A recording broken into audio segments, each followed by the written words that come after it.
Covid में जब लोग थिएटर जाने के लिए तरस रहे थे, तब ओटीटी पे एक मूवी आई थी जो लोगों का दिल जीत गई थी और वो मूवी थी शेरशाह। उस मूवी के डायरेक्टर थे विष्णुवर्धन। अभी विष्णुवर्धन की एक और तमिल मूवी सन नेक्स्ट पे स्ट्रीम हो रही है जिसका नाम है नेसिपाया। क्योंकि विष्णुवर्धन का नाम जुड़ा हुआ था और IMDb रेटिंग भी 7.9 थी, तो बहुत सारी उम्मीद के साथ मैं ये मूवी देखने के लिए बैठ गया। तो क्या ये मूवी उन एक्सपेक्टेशन पे खरी उतरती है या नहीं, आओ जानते हैं। कहानी अर्जुन और दिया की दिखाई गई है, जो कि कॉलेज में मिलते हैं और अर्जुन के बहुत पापड़ बेलने के बाद दिया और उसके बीच रोमांस शुरू हो जाता है, जो कि उनके जॉब तक साथ चलता रहता है और अर्जुन की तरफ से हरदम एक्स्ट्रा एफर्ट रहता है एज कम्पेयर टू दिया, क्योंकि दिया थोड़ी ज़्यादा ओवर एम्बिशियस होती है और इसी के चलते एक रोज़ उनके बीच ब्रेकअप हो जाता है और दिया पुर्तगाल चली जाती है अपने काम के सिलसिले में।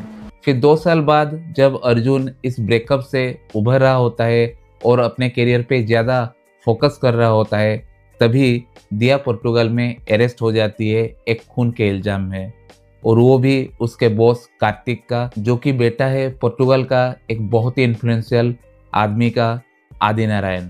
तो क्या दिया ने ये खून किया है, और अगर नहीं किया तो किसने किया है, और क्या अर्जुन उसे बचा पाता है या नहीं, यही मूवी की स्टोरी है।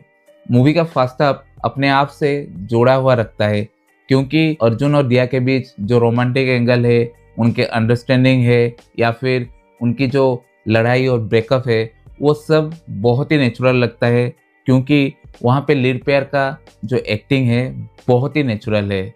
और एज ए डेब्यूटेंट वहाँ पे आशीष मुरली ने अर्जुन का रोल बेहतरीन तरीके से निभाया है। पर जब कहानी पुर्तगाल पहुँच जाती है तब सब कुछ बिखर जाता है, क्योंकि वहाँ पे ना स्टोरी में दम है और ना ही डायरेक्टर के कन्विक्शन में।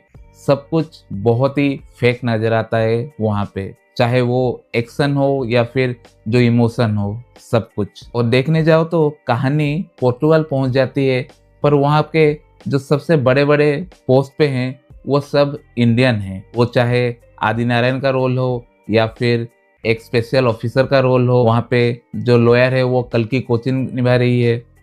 ऐसे मैक्सिमम कैरेक्टर इंडियन से दिखाए गए हैं, जिसके चलते वो इतना ज़्यादा रियल फील नहीं होता। मूवी में गाने बहुत ही अच्छे हैं जो सुनने में अच्छे लगते हैं और वो स्टोरी के साथ चलते रहते हैं, इसलिए कहीं पे भी बोर नहीं करते। बात करूँ परफॉर्मेंसेस की, तो जैसे मैंने कहा, आशीष मुरली ने अर्जुन का कैरेक्टर बहुत ही अच्छी तरह से निभाया है, लेकिन फर्स्ट हाफ में।